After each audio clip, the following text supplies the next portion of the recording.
Si on ne fait aucune traduction d'adresse réseau ou de port, on ne serait pas capable d'accéder à Internet depuis le PC de chez nous. Ou alors seule une personne par box Internet pourrait y accéder.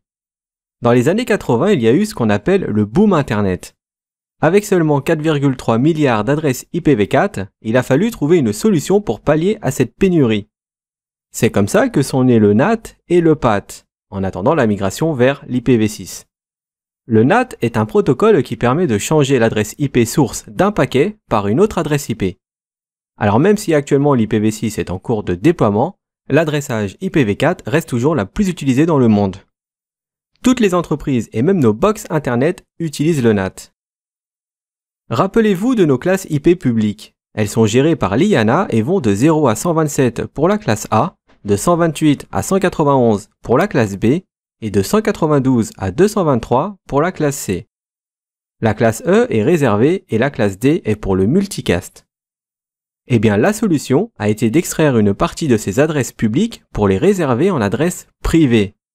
Le NAT permet à plusieurs équipements qui sont dans un même réseau privé d'utiliser une seule et même adresse IP publique. Voyons un exemple pour comprendre rapidement son fonctionnement. À gauche, nous avons un PC qui porte l'IP 192.168.0.1. Ce PC est raccordé à une box Internet et il va tenter de joindre le DNS de Google en faisant une requête ICMP, c'est-à-dire un ping.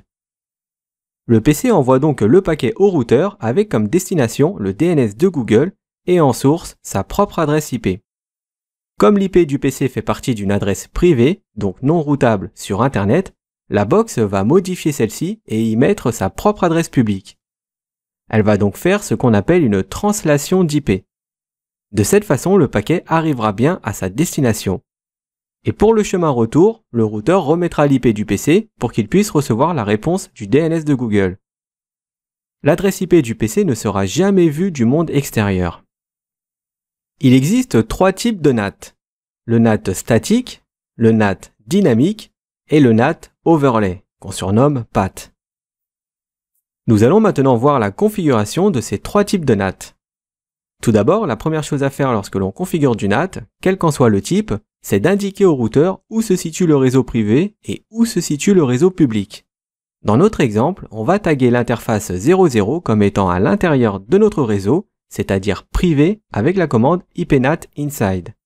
Et l'interface 01 comme étant le réseau à l'extérieur, c'est-à-dire public avec la commande ipnat outside.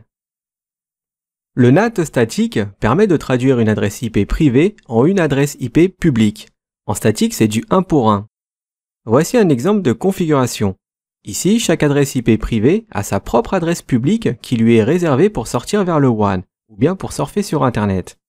On utilise la commande ipnat inside source statique suivie de l'IP privé et de l'IP public. Dans du NAT dynamique, il faut d'abord lui créer une access list des PC ou du réseau autorisé à être translaté.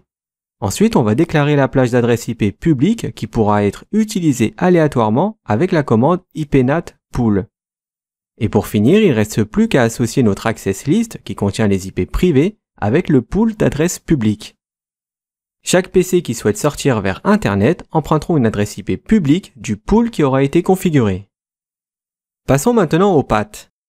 Le PAT permet de faire correspondre plusieurs adresses IP privées à une seule adresse IP publique. Pour ça, le routeur va utiliser des numéros de port. Dans sa configuration, il faut assigner le réseau privé à une access list et lui dire de translater ce réseau avec l'IP de son interface côté WAN sans oublier le mot overload à la fin de la commande. Toutes les box Internet fonctionnent en PAT.